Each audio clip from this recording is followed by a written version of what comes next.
Bismillahirrahmanirrahim. Assalamualaikum warahmatullahi wabarakatuh.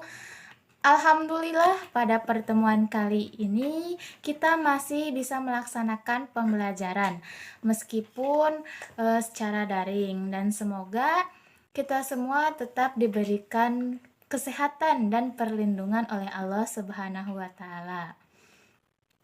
Di sini saya Nurfitria Dwi Putri sebagai moderator, dan pada pertemuan hari ini kelompok kami akan membahas mengenai pemilu pada tahun 1997 dan perkembangan berakhirnya Orde Baru. Materi pertama yang akan disampaikan yaitu materi pemilu pada tahun 1997 yang akan dipaparkan oleh Saudara Agung dan Fikri Zulfikar. Materi selanjutnya mengenai perkembangan berakhirnya Orde Baru akan dipaparkan oleh saya sendiri dan Saudari Yuni Nurhidayah. Dan materi yang terakhir mengenai dampak dari perkembangan Orde Baru akan dipaparkan oleh Saudara Andri Supriyandri. Maka dari itu jangan lupa untuk menyimak video yang telah disediakan. Nah, untuk materi selanjutnya, adanya kronologi terjadinya pemilu pada tahun 1997. Pemilihan umum adalah sarana demokrasi untuk membentuk sistem kekuasaan negara yang berkedaulat, rakyat, dan permusyawaratan perwakilan. Pada kekuasaan negara yang lahir dengan pemilihan umum adalah kekuasaan yang lahir dari bawah menurut kehendak rakyat dan oleh rakyat untuk rakyat. Nah, negara demokrasi bagi pemilihan umum seperti di Indonesia sangat penting, artinya karena menyalurkan kehendak asasi pada politik bangsa, yaitu sebagai pendukung ataupun mengubah personil dalam negara. Mendapatkan dukungan mayoritas rakyat dalam menentukan pemegang kekuasaan negara, terutama pemegang kekuasaan eksekutif, serta secara periodik dapat mengoreksi atau mengawasi lembaga eksekutif, khususnya lembaga negara lainnya pada umumnya. Pemilihan umum di Indonesia sudah dilaksanakan beberapa kali, antara lain 1955, 71, 82, 87, 97, 99, sampai 2004. Pada pemilihan umum 1995, pemilihan umum pertama kali diadakan di Indonesia, yaitu pada masa Kabinet Burhanuddin Harapan. Pemilu 95 berdasarkan pada langsung, umum, bebas, rahasia, dan kebersamaan. Dengan asas kebersamaan ini, setiap individu diakui kebersamaan hak untuk kedudukannya sesuai dengan prinsip persamaan di depan hukum. Oleh karena itu, pada pemilihan umum 95, semua wakil rakyat dipilih melalui pemilihan umum dan tidak adanya yang diangkat. Pada masa Orde Baru, terjadinya penyelenggara pemilihan umum dalam 6 kali pemilu, yaitu 71, 77, 82, 92, sampai 97. Organisasi penyelenggara pemilihan umum pada masa Orde Baru adalah Lembaga Pemilihan Umum atau LPU yang dipimpin oleh Menteri Dalam Negeri. Dalam sejumlah pelaksana pemilu tersebut terdapat persamaan ataupun perbedaan. Adapun persamaan dari pelaksana pemilu antara lain landasan ideal dan konstitusi adalah Pancasila dan Undang-Undang 1945. Adanya asas pelaksanaan pemilu adalah secara langsung, umum, bebas, dan rahasia, ataupun luber. Sistem pelaksanaan pemilu adalah sistem perwakilan berimbang dengan stelsel daftar. Sistem kepartaian adalah sistem multi-partai ataupun lebih dari 2 partai. Pemilu untuk pemilih wakil-wakil rakyat yang duduk di kursi lembaga DPR, DPRD, sampai pun tidak lama dari tahun 97, pemilihan tahun 97 ini, asas pemilihan umum masih sama seperti pemilu sebelumnya, yaitu langsung, umum, bebas, rahasia, ataupun luber. Untuk pemilihan anggota DPR dan DPRD dipakai sistem perwakilan berimbang dengan stelsel terdaftar. Dengan demikian, maka besarnya kekuatan perwakilan organisasi dalam DPR dan DPRD adalah sejauh mungkin berimbang dengan besarnya dukungan dalam masyarakat pemilih. Sistem daftar, begitu pula sistem pemilu, menggambarkan adanya pengakuan terhadap sel-sel organisasi yang ikut serta dalam kehidupan ketatanegaraan. Tiap-tiap daerah tingkat 2 mendapatkan sekurang-kurangnya seorang wakil yang ditetapkan berdasarkan sistem perwakilan yang berimbang, yang teratur, dan peraturan pemerintah. Pada pemilihan umum 97, suara golongan karya naik, begitu pula suara P3, tetapi suara PDI anjlok total. Kursi golongan rakyat naik menjadi 320 kursi sampai dengan 65%, bersama kursi ABRI yang sekarang diturunkan menjadi 75. Golongan karya dan ABRI menguasai 400 kursi sampai dengan 80%. Sedangkan partai politik hanya memegang 101 kursi. Terus adanya PDI yang 11 kursi, lalu P3 90 kursi. Dibandingkan dengan pemilihan umum 92, kursi golongan karya sejumlah sebanyak 43, PPP meningkat 28 kursi, dan PDI merosot 45 kursi. Dengan demikian, mayoritas tunggal golongan karya semakin menanjak, sedangkan kekuatan partai politik kembali menurun. Kekuatan P3 dan PDI seperti halnya pemilihan 87, yaitu menguasai sejumlah 101 kursi. Nah, begitupun materi yang bisa saya sampaikan. Terima kasih. Assalamualaikum warahmatullahi wabarakatuh. Saya akan melanjutkan pemaparan dari Agung Nurdiansyah, akhir pemilu 1997, yang mengidentifikasikan beberapa hal. Pertama, mengeratkan kembali sistem keperpartaian yang hegemonik, di mana Golkar menguasai 70% suara. Kedua, mengentalkan variabel politik massa sebagai penjelasan dari melorotnya perolehan suara PDI pada pemilu 1997. Terus ketiga, meluasnya perilaku protes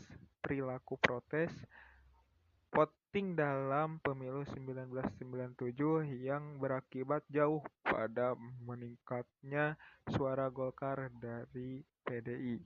Terus faktor-faktor yang mempengaruhi perolehan suara pemilu. Pertama, hal yang disebabkan kemampuan dan keberanian melakukan berbagai pembaruan dan manuver politik dalam rangka merespon tuntunan dan perkembangan politik masyarakat yang menghendaki perubahan akibat hegemoni dan dominasi pemerintah atau birokrasi yang tidak sesuai aspirasi masyarakat. Terus faktor yang kedua mempengaruhi faktor eksternal, yaitu isu-isu perkembangan sebelum pemilu 97. Yang dimaksudnya itu isu-isu politik yang muncul sebelum pemilu 97, yakni meluas konflik internal PDI. Meluasnya konflik internal PDI sebelum pemilu 1997 mempengaruhi sikap perilaku masyarakat terhadap partai banteng tersebut. Terus udah, hanya segitu saja. Dan adanya pengaruh PDI tersebut juga tidak terlepas dari konflik sosial politik masyarakat yang tidak simpatik terhadap sikap perilaku politik pemerintah sebagai representasi sikap politik negara yang tidak adil dan tidak demokratis. Itu hanya segitu yang saya paparkan. Dikembalikan lagi ke moderator. Terima kasih. Di sini saya akan sedikit menjelaskan mengenai perkembangan berakhirnya Orde Baru. Masa Orde Baru 1966 sampai 1998 menjadi masa di mana penggunaan istilah pembangunan menjadi sangat populer. Pada masa pemerintahan Orde Baru, maka pertumbuhan ekonomi, kemudian swasembada pangan, dan berbagai peristiwa kebijakan maupun data-data yang kental dengan nuansa pembangunan. Sehingga Soeharto yang memimpin pemerintahan Orde Baru ini sering disebut sebagai Bapak Pembangunan. Kemudian krisis moneter yang muncul sejak 1997 memicu perlawanan terhadap kesewenang-wenangan pemerintah yang berujung pada turunnya Presiden Soeharto yang menandai berakhirnya masa Orde Baru. Di balik berbagai kejayaan dan pertumbuhan khususnya dalam bidang ekonomi, ternyata membawa menuju kehancuran yang pada akhirnya rakyatlah yang menderita dan dirugikan. Krisis moneter merupakan awal dari keterpurukan perekonomian di Indonesia. Krisis moneter yang melanda Thailand pada awal Juli 1997 merupakan permulaan peristiwa yang mengguncang nilai tukar mata uang negara-negara di Asia seperti Malaysia, Filipina, dan juga Indonesia. Rupiah yang berada pada posisi nilai tukar 2.500 rupiah per US dollar terus mengalami kemerosotan hingga 9%. Merosotnya nilai mata uang rupiah memicu keadaan panik tentang akan habisnya persediaan bahan makanan sehari-hari. Kemudian, Presiden Soeharto meminta bantuan kepada sarana penyelamatan yaitu International Monetary Fund atau IMF. Perjanjian dengan IMF yang dilakukan pada bulan Oktober 1997 memaksa pemerintah Indonesia harus melakukan pembaruan kebijakan, yaitu dengan menghentikan subsidi dan penutupan 16 bank swasta. Kemudian terjadi pelarian besar-besaran investor domestik dari Indonesia dan bisnis swasta tidak mampu membayar hutang-hutang mereka. Nah, Bank Indonesia pun mulai goyah karena dibebani kredit macet yang tidak tertanggung, sehingga tidak bisa menyediakan kredit. Situasi ini membuat krisis ekonomi berdampak pada perekonomian dan politik Indonesia. Langkah penyelamatan yang dilakukan oleh Soeharto yaitu dengan mengundang IMF kembali. Tujuannya yaitu untuk mendapatkan kucuran dana. Namun, kesepakatan dengan IMF ini membuat adanya penangguhan atau pembatalan proyek-proyek besar pemerintah. Kemudian penghapusan monopoli perdagangan negara seperti terigu, kedelai, cengkeh, dan penutupan bank-bank yang tidak sehat melalui rekonstruksi dan rekapitalisasi perbankan. Situasi tidak menentu yang dialami oleh Indonesia ini membuat para kaum elit kembali berkuasa melalui penjualan aset mereka. Selain itu, Bank Indonesia juga tidak mampu membendung rupiah yang terus merosot. Kondisi ini berdampak pada hancurnya bursa saham di Jakarta, bangkrutnya perusahaan-perusahaan modern di Indonesia yang menyebabkan terjadinya pemutusan hubungan kerja atau PHK secara besar-besaran. Pada saat krisis semakin mendalam, gangguan sosial pun terjadi. Dalam bulan-bulan pertama tahun 1998, di sejumlah kota terjadi kerusuhan-kerusuhan anti-Cina.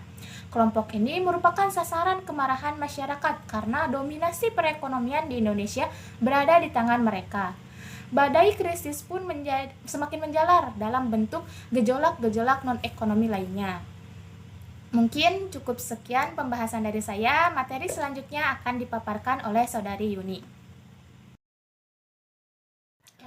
Baik, di sini saya akan melanjutkan materi mengenai masa berakhirnya Orde Baru.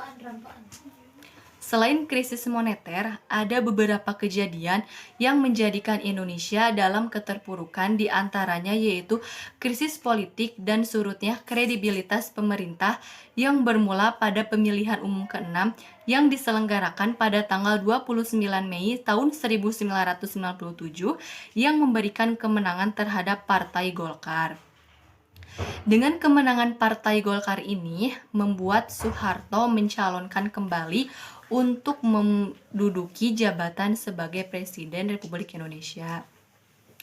Nah, dalam sidang umum MPR pada tanggal 11 Maret 1998, Soeharto terpilih secara aklamasi sebagai Presiden untuk masa jabatan 5 tahun yang ke-7 kalinya dan B.J. Habibie sebagai Wakil Presiden.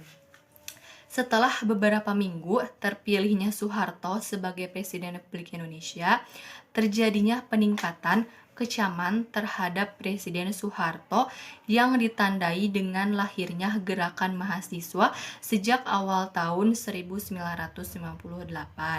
Gerakan mahasiswa ini mulai mengkristal di kampus-kampus seperti ITB, UI, dan lain-lain.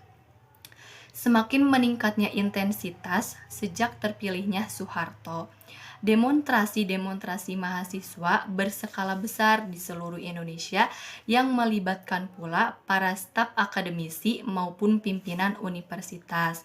Secara garis besar, tema yang dituntut mahasiswa dalam aksi-aksinya di berbagai kampus yaitu penurunan harga sembako, penghapusan monopoli, KKN, serta suksesi kepemimpinan nasional.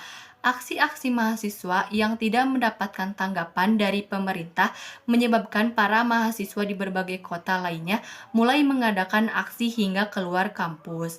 Menjelang bulan April 1958, Amin Rais yang menempatkan dirinya sebagai pemimpin informal secara terbuka menyerukan dukungan rakyat bagi perjuangan mahasiswa. Maraknya aksi-aksi mahasiswa tidak jarang berlanjut menjadi bentrokan dengan para aparat keamanan. Di tengah maraknya aksi-aksi protes mahasiswa dan komponen masyarakat lainnya, pada tanggal 4 Mei 1958, pemerintah mengeluarkan kebijakan baru, yaitu memutuskan kenaikan harga BBM dan tarif dasar listrik.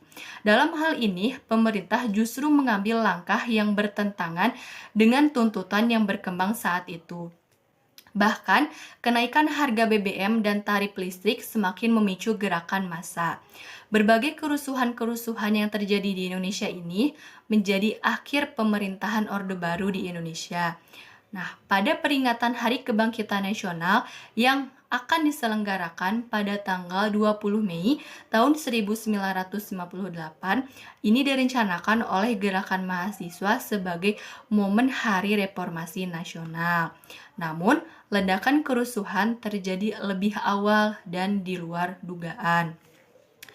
Pada tanggal 12 Mei tahun 1958, di Universitas Trisakti Jakarta terjadi peristiwa penembakan terhadap 4 orang mahasiswa oleh aparat keamanan. Mereka tertembak ketika ribuan mahasiswa Trisakti lainnya baru memasuki kampusnya setelah menggelar aksi keprihatinan. Nah, kematian keempat mahasiswa tersebut memicu berbagai gerakan reformasi untuk menyatukan langkah dan mendesak Presiden Soeharto untuk memundurkan diri. Nah, setelah acara pemakaman keempat mahasiswa tersebut, ribuan mahasiswa Trisakti mengadakan aksi berkabung di kampusnya. Massa mulai membajiri sekitar kampus Universitas Trisakti untuk bergabung dengan mahasiswa. Aparat keamanan berusaha mencegah aksi massa tersebut. Akibatnya, massa mengamuk dan mulai melakukan aksi pelemparan serta perusakan. Peristiwa itu terus berkembang dan menyebar menjadi kerusuhan rasial. Tokoh-tokoh warga Indonesia keturunan Cina menjadi sasaran penjarahan massa yang tidak dikenal.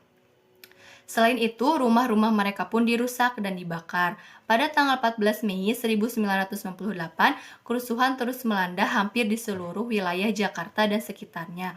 Bantuan pasukan dari luar kota pun mulai didatangkan untuk mengamankan situasi ibu kota. Sementara itu, sejak tanggal 14 Mei, ribuan etnis Cina melakukan ekstraduksi ke luar negeri.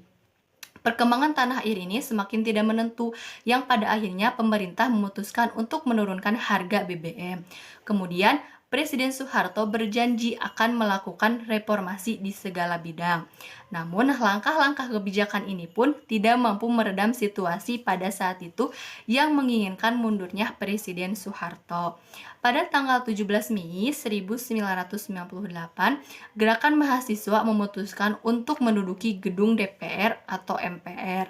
Mereka menyerukan slogan-slogan reformasi atau mati sambil menyanyikan lagu-lagu patriotik.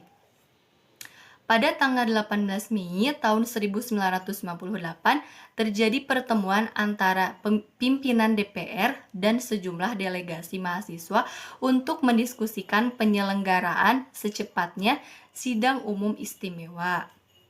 Selanjutnya, Ketua MPR atau DPR Harmoko mengumumkan keputusan secara resmi kepada publik tentang tuntutan pengunduran diri Presiden Soeharto.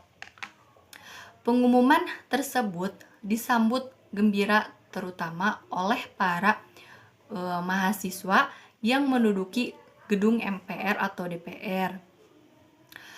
Presiden menyatakan bahwa karirnya sebagai pemimpin bangsa sudah berakhir dan ia harus menyerahkan kekuasaan segera mungkin kepada Wakil Presiden B.J. Habibie.